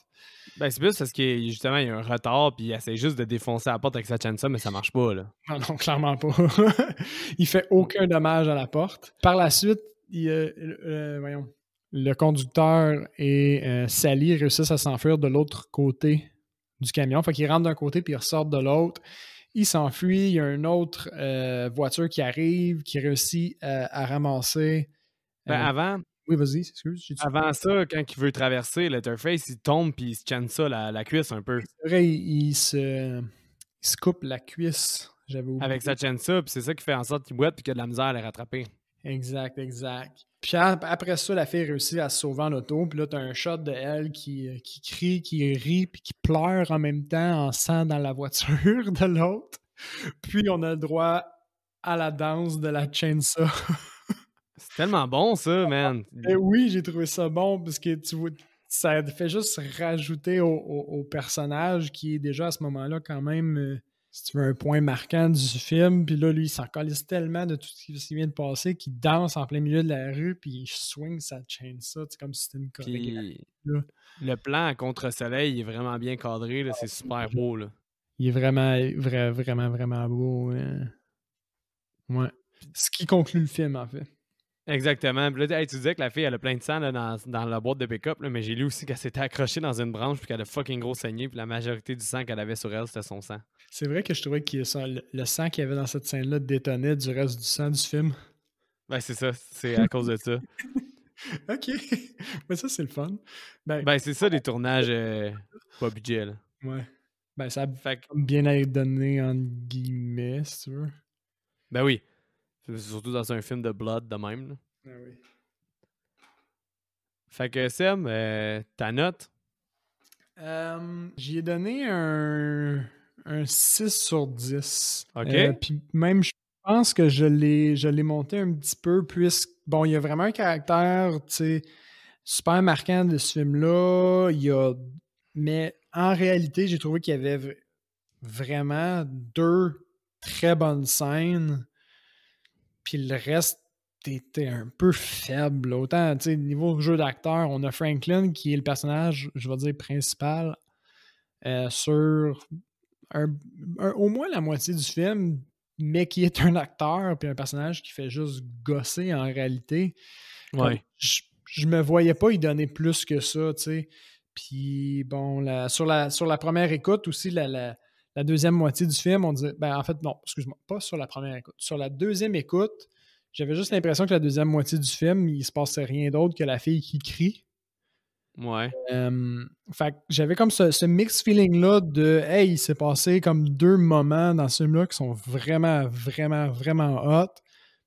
Mais si je fais un prod de cul puis je le gauge overall, je pense pas qu'il vaut plus qu'un 6 sur 10. Malgré tout le hype autour de ce film-là, malgré tout l'influence qu'il y a eu? Mais je veux dire, non. Non, non, non. Parce que je comprends qu'il y a du hype puis il est justifié, mais dans son ensemble, ça doit être un vieux film. Je peux pas m'enlever de la tête que il y a des éléments qui m'ont vraiment comme gossé pendant plus que la moitié du film. Il est nice. C'est quand même un film que je recommande. C'est ça qui arrive. C'est quand même un film que je recommande à quelqu'un qui veut regarder des classiques, qui veut découvrir. Puis, il y a quand même de quoi dans ce film-là à aller chercher, mais pas plus qu'un 6 sur 10. Qu'est-ce qui est drôle, c'est que Sally, elle t'a vraiment énervé, est-ce que j'ai pu comprendre? Ouais, un peu. Man, Texas Chainsaw Massacre 4, qui est Next Generation, qui est, dans le fond, le film a été écrit par le réalisateur Toby Hooper avec Kim Henkel. Puis Kim Henkel, il a comme décidé d'écrire et réaliser Texas Chainsaw Massacre 4. Puis je te dirais là, que c'est x3 le niveau de criage puis de cacophonie de la scène finale, x3 avec le même vibe, mais genre refait pour le 4. Ce film-là, genre, il était que Matthew McConaughey puis Renée Zellweger, OK. dans leur début de carrière. C'est tellement affreux comme film que les acteurs, après ça, ils ont voulu essayer de se dissocier du projet parce qu'eux, ils ont eu 2 gros projets après. Puis ils Ok. voulaient pas que leur nom ressorte dans le marketing du film parce qu'ils étaient rendus big puis que ça allait genre entacher leur carrière puis ils capotaient. Genre, fait que les agents ils se sont battus pour pas que leur nom sorte de Faut que Texas normalement, Chainsaw Massacre. tu veux que ton nom soit associé à un projet, puis même si c'est pas trop réussi, tu sais, je veux dire, ton nom est associé à quelque part, fait que c'est de la visibilité. Tu veux quand même profiter de ça, mais là, tu veux absolument pas profiter de ça. Au contraire, tu vas être dissocié. C'est quand même négatif là, comme Ben, émotion. honnêtement, le 4 est comme devenu culte là, pour X raisons. Tu sais, c'est le genre de film qu'on dirait qu'il est tellement dégueulasse que le monde veut l'aimer, tellement que genre il est pas aimé, mais ils sont comme ben moi je suis dans ceux qui l'aiment puis ils essaient de justifier ça. Là. Mais Ouais. honnêtement, je l'ai écouté une autre fois. Je pense que c'est ma 2e ou 3e écoute, là, puis le 4, je suis pas capable. Est-ce que je suis pas capable de ce film-là, man? Mais il est pas dans la catégorie tellement mauvais qu'il redevient bon, là. Ben juste. il vaut- Ça vaut quasiment la peine de l'écouter pour que le monde comprenne c'est quoi ce film-là. Genre, tu sais, c'est inexplicable. Puis il y a une fin qui essaie d'être à la David Lynch dans un film de Texas Chainsaw Massacre. Genre, t'as donné une idée, là. Ok, ouais. Pour ceux qui comprennent Puis, pas la référence, là, David Lynch, il fait des intrigues vraiment mystérieuses, puis je vais dire fucked up, là, mais qui beaucoup de font rêves aussi. beaucoup de rêves, qui font aucun sens, entre guillemets, mais qui font du sens dans son film, mais genre au second degré, là. Fait que quand tu dis que en tout cas, ça fit clairement pas en termes de genre, c'est ça qu'on veut dire. Non, vraiment pas. Puis, en tout cas, c'est tough à expliquer. C'est que j'ai quasiment le goût de te le présenter juste pour te le. Mais tu sais, juste de moi le réécouter, ça me fait capoter, là. Bon, ben, pour ceux qui nous écoutent en ce moment, écoutez Chainsaw Massacre 1974. Vous allez probablement en retirer plus que Chainsaw Texas Massacre. Je l'ai massacré. Texas Chainsaw Massacre 4. Mais toi, mec, ta note? Ben, moi aussi, ça a commencé avec un 6, mais je l'ai augmenté après, justement. J'avais comme mis un 6 avant la fin, puis avec la fin, puis comment je trouvais le shot beau, puis comment j'adore la fin, ben j'ai mis un 6,5. OK. Ouais, tu l'as boosté sur ta deuxième écoute, au fond? Ouais, puis je suis quand même. C'est. Le film, c'est plus un film que j'admire, que j'apprécie, mettons. Parce que Mm. je l'aime quand même, mais pour tout ce qu'il a apporté au cinéma d'horreur, puis il y a quand même une super belle ambiance, puis il y a bien des éléments qui sont de fun. Je trouve quand même que le milieu du film est vraiment trop long pour qu'est-ce que c'est, puis quand même mal orchestré. Il y a du acting qui rushait, comme qu'on l'a dit, mais tu sais, il y a plusieurs shots qui sont intéressants. Tout le souper de la fin puis la finale est excellent. Ouais, moi, j'étais mitigé, honnêtement. D'habitude, quand je finis le film, j'écris tout de suite ma note pour l'avoir vraiment à la première écoute, comment je filais quand je l'ai terminé. Puis celui-là, j'ai juste mis ma note sur la deuxième écoute parce que j'étais un peu Biaisé. décis, ouais, biaisé. Ouais, fait que ça, ben, avant que je te challenge avec IMDB, je pense que c'est le temps d'une petite bière. T'en as-tu une de ton côté? Sur mon homme. Parfait.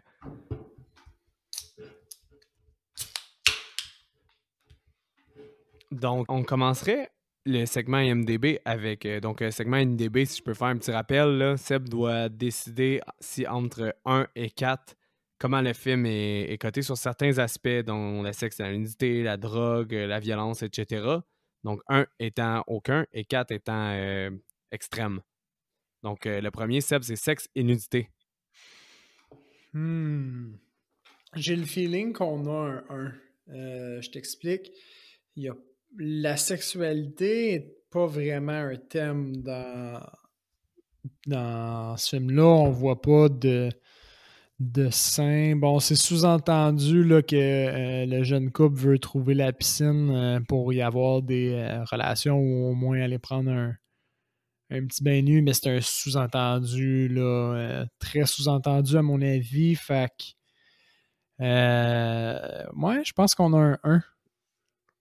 Crime, t'as vu juste. Selon IMDB, c'est un 1, mais il y a quand même des gens qui disent qu'on peut voir une forme de nipples à travers un t-shirt. Ces années-là, c'était comme standard, non? De. Ben, il a pas porté de brassière. Ben C'était. oui, Fait que, en tout cas, c'était on vraiment voit ça. On voit ça de Sally, puis ton Pinorama, il doit s'avoir fait aller à ce moment-là. La scène n'avait même pas commencé, je sais. Non, c'est vrai. I smell it. La violence et le sang. Violence et sang, comme à l'habitude pour les films d'horreur, je pense qu'on est à 4. Non, c'est un 3. 3, oh, il est mitigé. Comment? Ah, ben, c'est vrai qu'on voit pas, comparé à d'autres films, c'est vrai qu'on voit pas de chair tant que ça qui se... Il n'y a pas énormément de sang non plus, ouais. Ben, tu sais, on voit du sang dans la pièce, on voit du sang revoler quand que le grand chaise roulante se fait tuer. Ça dit tout ça, mais ça dit justement que majoritairement, c'est off-screen. On voit pas de genre démembrement ou de grosses violences comme à partir de Friday the 13th. Ouais. Mais quand même, il y a quand même une fille qui se fait mettre sur un pic de... qui se fait planter un pic de boucherie au travers de la colonne, là, mine de rien. Oui, ça c'est quand même violent aussi. Puis le caractère profane, le prochain. Ouh! J'ai pas le feeling que c'était sacre vraiment ou qu'il y a de gros mots dans ce film-là. J'ai envie de tenter un... Je vais y aller avec un 1. Un aussi? Ouais. Ok. Je vais te faire une scène qui m'a quand même fait rire là, quand que, la fille elle sort. Puis que là, l'autostoppeur il dit à Letterface Go get that bitch! Déjà, bitch, tu tombes à 2. Ah oui, ok. Fait que c'est vrai, j'avais dit que j'allais commencer à les compter ou à essayer de faire ma Diane, puis j'ai pas réussi. Non, c'est ça. T'entends dans le film, ils disent que. Mais c'est vraiment léger, par contre. Là. T'étais proche avec ton 1 pour vrai. Mhm. Parce que t'entends shit une fois damn, une fois son of a bitch, et goddamn, 2 fois bitch. Puis that's it. Parce que en comparaison, il y a un personnage qu'au lieu de sacrer puis d'être fâché, il fait des bruits de pète avec sa bouche, là, je veux dire. Ouais. On s'entend, là. Ça- Mais c'est ça. Puis ça, c'est encore. C'était voulu de Toby Hooper d'essayer de diminuer la censure. Ça n'a pas fonctionné. Ça n'a pas fonctionné. Il fallait avoir un rating X, mais finalement, il a été rated R, qui est comme. Oh! Qui est- Tabarouette! Ouais. Ça niaisait pas en 1974, hein? Non, non, mais ça, c'était vraiment. Il est à peine, là. Il est à peine 13 ans et plus, lui. Là. Maintenant, oui, mais en 74, justement, c'est pour ça que le film était assez révolutionnaire. Là. C'était quand même assez cru puis assez violent pour l'époque. OK. Je suis sûr. Donc, le dernier. À présent, je suis assez défait. Ouais, vraiment, t'en as pas eu un, je pense. Non, t'as eu le premier. T'as eu le premier. Mais le dernier, c'est effrayant et scène intense. Ah, moi, j'ai envie de dire un... J'ai envie de dire un 4, mais j'arrête pas de me faire avoir. Fait que je vais l'essayer avec un 3. Et t'aurais dû rester un 4. C'est un 4, puis justement, tu sais, même si le gars n'est pas montré, puis pour ça qu'il y a un 3 pour l'autre, ben, il y a des scènes qui reviennent des commentaires, comme justement le crochet dans le dos, des gens qui se font tuer devant, des gens qui aiment, puis des gens qui se font manger, puis etc. C'est assez intense la scène finale aussi. Le sous-texte de... Ben, le sous-texte, ouais. Non, le texte de cannibalisme, un coup qui est dévoilé, il joue dans la tête un peu, là, parce que, je sais pas si tu te souviens, mais au début du film, Jerry, il ramasse du barbecue, puis il est vraiment fier de parler de son barbecue, mais moi, à la fin, justement, quand c'est dévoilé qu'ils font du cannibalisme, puis que c'est dit un peu plus explicitement, tout de suite, j'ai pensé à son barbecue du début du film, je fais comme, oh shit, il a ramassé du barbecue d'humain, sûrement. Fort probable, ouais. Fort probable, fait que, ouais, quand j'y pense, c'est assez intense, ça. Ouais. Fait que c'est ça qui conclut IMDB, Seb. Wow, mais On y va avec. j'ai vraiment été mauvais cette semaine. Ouais, mais je pense, je sais pas, c'était pas facile. Non, mais effectivement, justement, à cause de l'aspect de censure, je pense, je l'ai Ouais. dans le play. Puis là, ça nous amène à notre second segment qui est le recast, où est-ce qu'on décide de mettre des acteurs dans différents rôles, des acteurs qu'on aurait voulu voir que ça ferait un effet meilleur ou un effet comique, mais qu'on aurait voulu voir dans le rôle. Fait que Seb, toi, t'as-tu été bon pour cette semaine? J'ai eu un petit peu de difficulté, mais ça a quand même bien été. J'en ai 3 cette semaine pour vous. Oh, quand même. Moi, j'en ai 4. Fait que, mais je suis vraiment fier de mon recast de cette semaine. OK, fait que je vais y Juste... aller d'abord. Tu me toperas. OK. OK. Alors, mon premier, je pense que c'est... Potentiellement, tu y as pensé, là. Par ressemblance physique, puis parce que je pense que l'acteur pourrait reproduire le même genre de performance, je recasterais le pousseux par James Franco. Dude, j'ai le même. Ah, c'était sûr que ça allait arriver. C'était-tu si évident que ça, crime? Tabarnouche, c'est hot, ça. C'est la première fois que ça nous Ouais, arrive. ouais, non. Physiquement, sa face me faisait penser à James Franco, puis on dirait que ouais, ça matchait. Il pourrait offrir une performance un peu à la de Disaster Artist. Ben, tu l'as vu sûrement, là, où il Ouais. joue une personne qui a des, tu sais, pas des tics, mais une manière d'être un peu spéciale. Mais moi, c'était plus en fonction du film Spring Breakers que je le voyais. Je l'ai pas vu, ce film-là. Mais il y a un personnage, un espèce de pimp très caricaturé que on voyait rarement Franco jouer, puis on dirait que ça faisait en sorte que je me disais, je pourrais le voir jouer le maniaque. OK, bon. Puis similitude physique aussi, parce que clairement, si les deux, ça nous a popé, ben c'est que c'est important. Mm-hmm. Alors ça, c'était mon premier. Mon deuxième, ça aurait été le père, je dois dire. Fait que c'est le personnage qui est à la station d'essence. Je l'aurais recasté par l'acteur qui s'appelle James Cromwell. James Carmwell. Oui, donc éclaire-moi. le père, je pense, dans Babe, le petit cochon. Oui, ok. Attends, je vais te trouver une autre référence. Non, mais je sais de Il qui tu est dans parles. la ligne verte dans LA Confidential, puis un rôle aussi dans Jurassic World, mettons, dans le plus récent. Là. Mais Fait que c'est Dudley. acteur. C'est Dudley dans LA Confidential, c'est Dudley. Ouais. Fait que cet acteur-là, pourquoi je l'ai sélectionné, c'est parce qu'il y a quand même une tête de vieux, puis je pense qu'il peut facilement jouer comme le vieux un peu, je vais dire, dégénéré. Il fit très bien dans le rôle d'un vieux Texan qui est un peu bizarre, genre. Fait que probablement dans Texas Chainsaw Massacre de remake 2020, c'est cet acteur-là qui était à la pompe, je suis sûr. Je dis n'importe quoi, c'est pas un film qui est arrivé, mais c'est lui que j'aurais vu jouer ça. Intéressant. Ouais, puis en même temps, il y a comme un petit sourire, là, comme... je vais dire bizarre, là. Ça aurait fité. Bref. Mon dernier, j'aurais recasté le gars en chaise roulante parce que n'importe quoi aurait amélioré cette performance-là. Là. Je suis désolé. Ouais. Par qui? J'aurais sélectionné John Bradley, qui est l'acteur qui joue Samuel dans Game of Thrones. C'est le bras droit de Jon Snow. Ouais. Pourquoi? Ben, il est un peu dodu. Bon, c'est son personnage dans Game of Thrones. Fait qu'il aurait fité ressemblance physique. Puis je pense qu'il aurait réussi à nous amener un peu plus d'empathie vers le personnage. T'sais. Cet acteur-là, il a comme un petit visage un peu triste. Là, fait que, au lieu de faire des bruits de pète, il aurait peut-être plus joué la carte de la pitié, puis que les autres auraient dû avoir plus de pitié envers lui, puis c'est pour ça qu'il est autant vulnérable. Je pense que lui aurait été capable de le livrer mieux, puis physiquement, ben, il y avait comme une espèce de lien à faire. Fait que, ouais, je suis allé avec ça. Ben là, je suis complètement d'accord là, pour le dernier. Là. Ben, de toute façon, c'est pas tough de trouver un acteur qu'on aurait plus de sympathie que celui qui est là.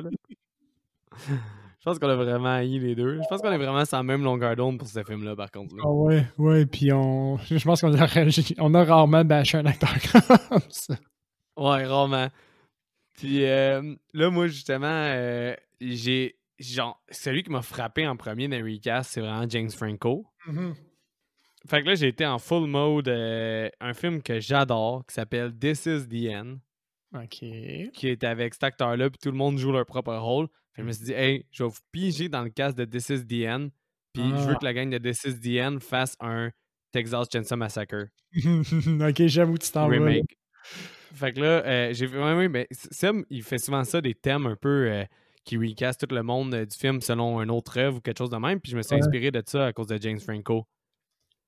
Nice. Fait que là, dans cette gang-là, James Franco est l'autostoppeur. Le gars dans la chaise roulante, c'est Jonah Hill. Ouais. Parce Je suis que d'accord. t'aurais plus d'empathie, puis physiquement, ben c'est plate, mais Jonah Hill était un peu plus dodu. Oui. Puis le conducteur avec des lunettes, Bill Harder. Tu le connais-tu, Bill Harder? Bill Harder. Vite, là, Superbad. Ok. T'as les deux policiers dans Superbad. T'as Seth Ok, Rogen puis Bill Harder. ouais. Ouais, ça aurait Fait fait ça. ouais, fait que lui, c'est lui. Puis ben, comme tous ces films-là sont jamais sans Seth Rogen, ben le premier gars qui meurt, qui a comme une face vraiment stupéfait quand que le gars en chaise roulante il se fait couper le bras, là, celui qui est à gauche de celui qui se fait couper. Ouais. Ben c'est Seth Rogen puis qui fait sa face de con quand il voit son ami se faire couper le bras. Ouais, Ben, ça aurait fité. Même, je sais pas si je peux t'as-tu passé au travers de tes trois autres? ouais, ils sont tous là. Ok. Je vais renchérir là-dessus. J'aurais recasté McBride. Danny McBride, ça aurait été Leatherface. Puis j'aurais voulu qu'à un moment donné, il brise le personnage, il fait juste enlever son masque. Puis genre, qui passe un espèce de commentaire à la Danny McBride dans Désobligeant puis vulgaire. genre hey, là, fuck you, pourquoi c'est tout à moi qu'il faut qu'il traîne la fucking chainsaw là? Pogne donc la chainsaw, là, c'est ton tour, tu sais, puis il essaie de se départir de la chainsaw. Man, je l'ai pas mis, là, mais je l'ai pensé, Danny McBride, pour mettre Leatherface Ah en oui, plus. ça marchait tellement, là. Ah wow, t'as vraiment eu un bon flash, t'as bien fait de suivre cette veine-là. Ben, c'est ça, on dirait que j'ai comme fait, hey, je vais faire comme Seb il a déjà fait, ça pourrait être cool, je vais essayer de tout recaster ceux qui me viennent en tête pour la gang de 6DN, mais justement, je vais peut-être mettre Leatherface. J'ai buggé parce que Danny McBride, j'hésitais à le mettre le conducteur, mais finalement, j'ai mis Bill Harder parce que, à cause des lunettes. C'est tout. C'est vraiment une bonne idée. Ouais. Fait que, excusez, parce qu'en même temps, je regarde un peu la distribution de D6DN, puis je suis en train d'essayer de toutes les replacer, là, puis... en tout cas, vous ferez l'exercice par vous-même, voir si vous êtes d'accord avec ce qu'on a, ce qu'on a proposé, mais c'est quand même une excellente idée de ta part, je pense. Puis honnêtement, vous irez voir des 6DN, c'est incroyable comme film. Fait que c'est ça qui conclut Texas Chainsaw Massacre. Seb, il l'a dit tantôt, mais je vais répéter la question, mais tu recommandes, Seb? Je recommande. Il y a des éléments très positifs dans ce film-là. Il y a des éléments plus faibles. Par contre, si vous êtes comme moi, vous êtes en train de découvrir des films d'horreur, je pense qu'il doit faire partie de votre, je vais dire curriculum, mais il doit faire partie des films que vous avez regardés parce que il y a de la valeur, puis mis en contexte, en 1974, c'était quand même révolutionnaire. Fait que, ouais, je le recommande, mine de rien. Je pense que justement, ta dernière phrase, moi, vient pour moi avec la recommandation aussi. Faut le remettre en contexte, ce film. C'est sûr qu'à comparer des standards d'aujourd'hui, c'est peut-être pas tant impressionnant, mais remis en contexte, ce film-là est vraiment important. Il y a plusieurs éléments intéressants, surtout la finale, puis la scène que moi et Seb, on a dit, où qu'il l'accroche sur leur joie. Selon moi, c'est quasiment le meilleur de tous les Texas Chainsaw Massacre, mais il y a moins la valeur réécoute. Je pense qu'il vaut la peine d'être écouté une fois. Là, je sais qu'on va se faire des ennemis parce que ça, c'est comme un Holy Grail quasiment du monde de l'horreur comme Dawn of the Dead.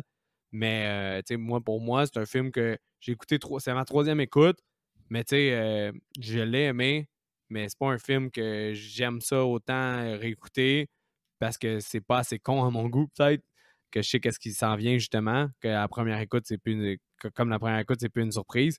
Mais Moi, bon, je je suis pense que. d'accord avec toi. Ouais. Le caractère notable de ce film-là est là la première fois. Je suis entièrement d'accord avec toi. La première écoute, c'est la meilleure. Il y a des films comme ça hein, qui ont juste pas une bonne valeur de réécoute, puis ils sont bons, mais ils valent pas tant la peine, je vais dire, ou ils sont pas si excitants que ça à revisiter, puis c'est, selon moi, bien correct. Là. Ben, c'est ça. Puis exactement là où je veux en venir, c'est que je suis content d'avoir présenté ce film-là à Seb parce qu'il fait de un été, puis de un, c'est essentiel dans son cheminement dans l'horreur. Mais moi, c'est pas mon préféré. Il y en a juste un autre que j'aime plus dans tous les Texas Chainsaw Massacre. Puis je vais le présenter à Seb un moment donné. Suspense. Suspense. Donc Seb, y a-tu quelque chose que tu veux ajouter? Non, c'est tout pour moi. N'hésitez pas à nous faire des recommandations sur Facebook. Envoyez-nous des messages, des commentaires sur la page. On est super contents, puis on est super heureux de vous entendre, puis de nous donner des rétroactions. Bon, là, j'en parle parce que récemment, il y a certains épisodes qui ont eu un petit peu de difficulté aussi à l'écoute sur certaines plateformes. Fait que si jamais ça vous arrive, envoyez-nous un message, nous autres on investigue puis on rapporte ça là, pour être certain que tout le monde ait accès à nos épisodes sans problème. C'est super important pour nous. Fait que ceux qui l'ont fait, je vous remercie puis continuez, s'il vous plaît. Ben c'est ça. Parce que nous autres, on les écoute pas nécessairement systématiquement sur toutes les plateformes, là, donc c'est difficile de savoir. C'est ça, nous étant Seb, parce que Seb s'occupe de tout ça, puis moi, ben je m'occupe du montage des épisodes. Fait que Seb va s'en occuper. Mais soyez-en rassurés. Donc, merci justement de votre participation. N'hésitez pas à nous suivre justement sur Horreur Podcast Québec sur Facebook. Donc, c'est tout ce que j'ai à dire. Seb, le mot final. C'est tout. Passez une bonne semaine.